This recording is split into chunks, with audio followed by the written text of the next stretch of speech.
Sveiki, mes ir jūs esat cheminės ekologijos ir elgsenos tyrimų laboratorijoje. Ką ta laboratorija tyrė, aš trumpai bandysiu. Kas ta cheminė ekologija? Jeigu ekologija yra tyrė sąveikas tarp organizmo ir aplinkos, tai cheminė ekologija tyrė tik tas sąveikas, kurios nulemtos cheminiais junginiais. Pasakysit, kad dalis taip žinom, ten sunkieji metalai ir panašiai, tai irgi cheminiai junginiai, bet tą tyrė ekotoksikologija, vadinkim tai liūdnoji sąveikų dalis, o visas kitas, tai yra linksmąsias sąveikas, tyrė cheminė ekologija. Tai yra netoksinės medžiagos dažniausiai ir daugiau veikia kaip signalai. Reiškia, jų nereikia didelių kiekių, kartais labai maži kiekiai, pakankama sukelti visokias organizmo reakcijas. Ką esam nuveikę?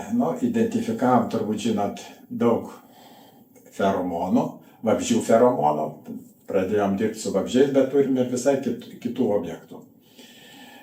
Mūsų tikslas identifikuoti tas nematomas sąveikas lemiančias medžiagas, identifikuoti, kas jos ir aišku išaiškinti, kokias reakcijas sukelia.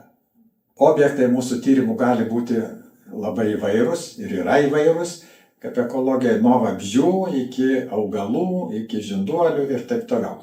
Už tai bendradarbiaujam su specialistais, kurie gerai žino tuos objektus, kurie domisi tomis sąveikomis ir turime bendrų darbų su kokiom 4 ar 6 instituto laboratorijom, su kitom Lietuvos mokslo institucijom ir su užsienio mokslo institucijom.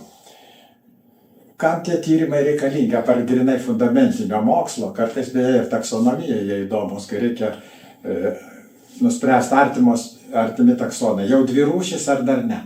Tai apklausus pačias rūšis, tai yra nustačius jų feromonus, galima pasakyti, ar jos save pripažįsta kaip vieną rūšim ar kaip atskirą. Bet čia toks taksonomistams dalykas įdomus. Turbūt praktikai įdomus kiti dalykai. Vienas iš mūsų neseniai atliktų demonstracinių bandymų, kurie parodė, kad galima lytinį feromoną panaudoti kaip alternatyvų insekticidai kovą su obuolių kenkėjų, obuolinių vaisėdžių. Kitaip sakant, prisotinus erdvę šito junginio, jis tampa, vabzdžiai nebegali surasti patinai patelių ir turim sveiką derlių. Kitas mūsų toks taikomasis darbas buvo su pelėsinių grybų nustatymu grūduose. Dabar tą atlieka su toksinų įvertinimu.